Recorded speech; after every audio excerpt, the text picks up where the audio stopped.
Hi, welcome back to Celebrating Culture. I'm here today with Mark Subervielle, who is the founder of the Muffuletta Festival in New Orleans. Mark, welcome to the show. Thank you, Charles. Appreciate it, man. This is great. So you've started the Muffuletta Festival, but before we go there, the history of the Muffuletta, so people understand this big piece of bread. This hubcap-sized piece of bread is one of the kind of oldest and historic, I guess, foods in New Orleans. And this is one of those original food items here in the city. A friend of mine tells me that his great-great-great-aunt was Rosalie Muffuletta, and that she lost her name when she got married. But then you were telling me that the Ruffinos picked it up. It started in like 1890 with the Ruffino family that made the muffuletta. Now the muffuletta is the bread, not necessarily the sandwich. Decatur Street, that was Little Palermo. Right. You see a lot of signs that say the original Muffuletta. That's right, and it's and I'm glad that people do sort of claim the history of the sandwich, because if not, it could have just gone away like a lot of other things in New Orleans has done over the years. Now you've actually got also the mini Muffulettas. When people come in and they buy a tray of mini Muffulettas, it's like, where are you going? Well, it's going to my grandma's house. It's my grandma's 90th birthday, Or, sure. Where are these going? Well, these are going to the game, or these are going to,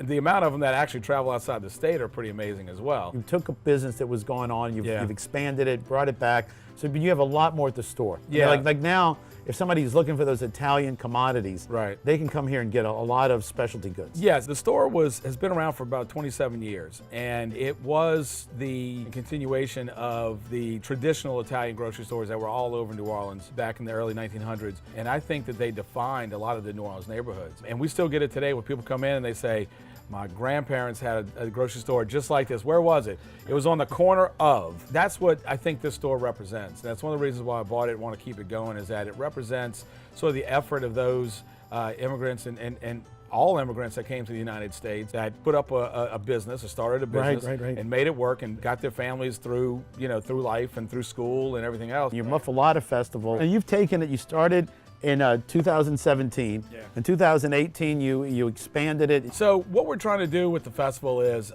it is centered around the muffuletta, but that's very symbolic of the food heritage in New Orleans, and that's kind of the purpose of it. Being able to have people explore a food product like breaking a wheel of cheese, that's exciting, because we're not only just tasting cheese and eating cheese, we're breaking open a wheel of cheese that's been cured for a very long period of time. When people experience that, they don't forget it and they appreciate food products more, You had the entertainment, you had the gift shops, you had Italian desserts, right? Yeah. Ferraris. Yeah, the Ferrari. And you're next to the train tracks. I think that adds ambiance. There were a few trains that pass. You have the Bocce Club of Metairie puts on a display here.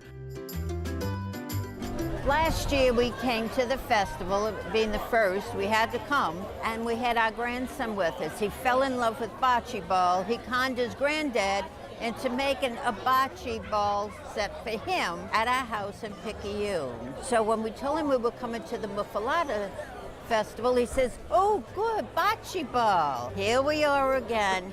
Chase enjoying bocce at the Muffuletta Festival. I am an owner of Lozano's Glass House. We are a mom and pop and daughter shop. I am the daughter. We do traditional stained glass and we do fused glass, so everything that I bring out to the festivals is fused glass. So we do all different food ornaments. So we do muffulettas, we've done pizza, Italian ice snowballs, spaghetti and meatballs, po' boys, king cakes, red beans and rice, Cubig's pies, coffee and beignets, and snowballs. There's a lot of culture besides just the food. It's an environment, It's a feeling. People tell me when they come in the store, it's like, it feels different in here. It really does. It's this intangible that you really can't get at anywhere, I think, and that's what we're trying to promote as well with the festival and with the store. It's a great place to come if you don't have time to get to downtown New Orleans, and you want to get some Italian food. It's creating this culture. It's a little bit slower paced out here than the French Quarter is, and I think it just gives people time to sort of be together. The patio is always available for people to sit on, and they have a good time out here. If someone wants to find you guys, you got a website? Absolutely, it's Noir Joe. That's NORJOE.com, and you can always call the store. It's 504-833-9240. And of course, Facebook, Instagram, we're everywhere. Mark, thanks for being on the show, and thank you for what you're doing for the Italian community. Absolutely, enjoying it. All right, stay tuned. We'll be right back with more of Celebrating Culture.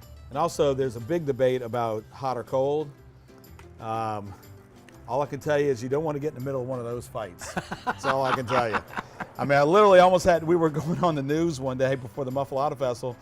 and the debate came up in the hallway outside. I almost had to break two guys apart, man. About It was which way to crazy. eat a muffuletta, Yeah. hot or cold? Oh man, the colds are like they're just you don't insult them. I like by them hot. suggesting it hot. I can tell you this. You know what it means if you're eating a muffuletta for breakfast? It means you're hungover. But,